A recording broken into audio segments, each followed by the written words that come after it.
8 de la mañana, 6 minutos en Quito, Ecuador. Establecemos contacto directo con Juan Carlos Calderón. Él es periodista y coautor del libro El Gran Hermano, que reveló los contratos del hermano del presidente Correa con el gobierno ecuatoriano. Señor Calderón, buenos días.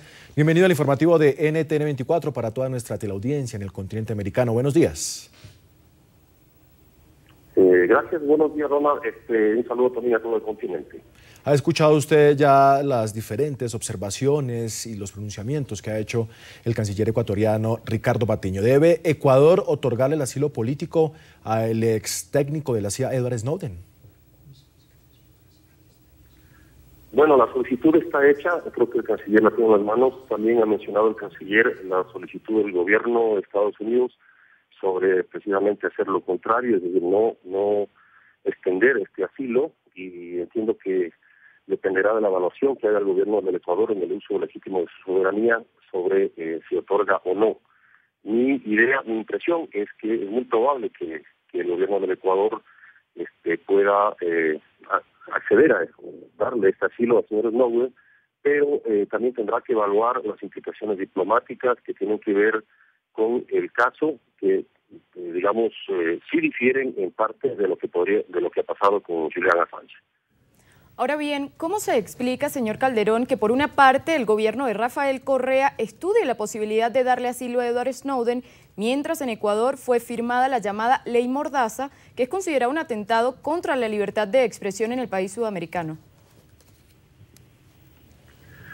Bueno, tanto el señor Julian Assange como Snowden han apelado al término libertad de expresión para justificar sus pedidos de asilo político al Ecuador. Y el Ecuador, en uso de esos derechos, en el caso de Assange, le otorgó, es decir, el legítimo derecho que tiene el señor Assange y el periodista Assange y su grupo de ejercer la libertad de expresión. Ahora, en Ecuador se acaba de aprobar, y hoy precisamente entra en vigencia, esta ley de comunicación, llamada ley de comunicación, que muchos otros la llaman ley Mordaza. En esta ley hay al menos 19 artículos que restringirían el uso de la libertad de prensa y la libertad de expresión, sometida incluso a la evaluación de una superintendencia de medios y de información que no constaba ni siquiera en la consulta popular que fue llamada en mayo del 2011 y que fue definida como un consejo de comunicación para regular contenidos. Entonces esta ley crea, por ejemplo, esta superintendencia de comunicación, de información y de vigilancia de la información que contradice esa postura. Me parece que la ley en este momento, que tendría que ser aplicada en su momento, yo siempre he considerado que la ley o los artículos de esta ley tendrían que ser aplicados para saber hasta dónde, ¿no es cierto?, restringen la libertad de prensa y la libertad de expresión. Yo creo que sí, hay una alerta de un grave riesgo de estas restricciones de libertad de expresión y de prensa en el ejercicio periodístico en el Ecuador y sobre todo del periodismo de investigación. Señor Calderón, ¿qué consecuencias políticas podría tener entonces para Ecuador el hecho de conceder el asilo político a una persona que está siendo acusada por Estados Unidos por el delito de espionaje y traición? ¿Tendría alguna consecuencia exactamente para las relaciones entre los dos países?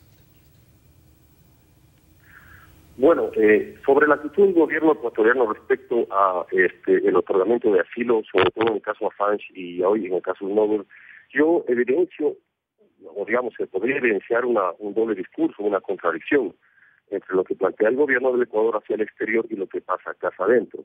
Como digo, la ley está en vigencia y tendríamos que ir viendo los acontecimientos de esta ley o respecto a esta ley para saber hasta qué punto se restringen estos derechos. Ahora, yo pienso que podría haber consecuencias. Ahora, el punto es que el Ecuador tiene el legítimo derecho de otorgar asilo a quien se lo pida. O sea, el Ecuador ha venido otorgando asilos, refugios, sobre todo a muchísimas familias colombianas por la situación de la guerra civil en ese país.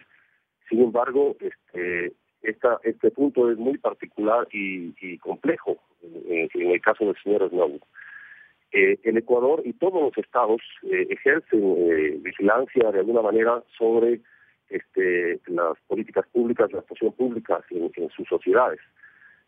Snowden ha tenido una el gobierno de Estados Unidos considera que el señor Snowden ha cometido un delito y que el señor Snowden cree que es una persecución o se considera un perseguido. La evaluación que tendrá que hacer el gobierno de Ecuador tendrá que ver si este asilo que otorga, si es que lo otorga, menoscabará las relaciones con Estados Unidos de una manera dramática o no. También depende de los Estados Unidos si es que considera un derecho de asilo y un derecho del Estado ecuatoriano de ejercer el soberano, diríamos, a conceder un asilo. Entonces, ya lo ha dicho el canciller, hará uso de sus leyes, de su constitución y de su soberanía. Pero, insisto, no es un caso simple, es un caso complejo para el Ecuador y para cualquier otro país que decida aceptar una petición de asilo de Snowden, porque es obvio que podría deteriorar las relaciones, sobre todo con algún país, el Ecuador con Estados Unidos, que tiene un enorme comercio, y además muchos, centenas de miles de ecuatorianos viven en Estados Unidos. Eso es lo que vuelve complejo el tema. Agradecidos con Juan Carlos Calderón, periodista y coautor del libro El Gran Hermano.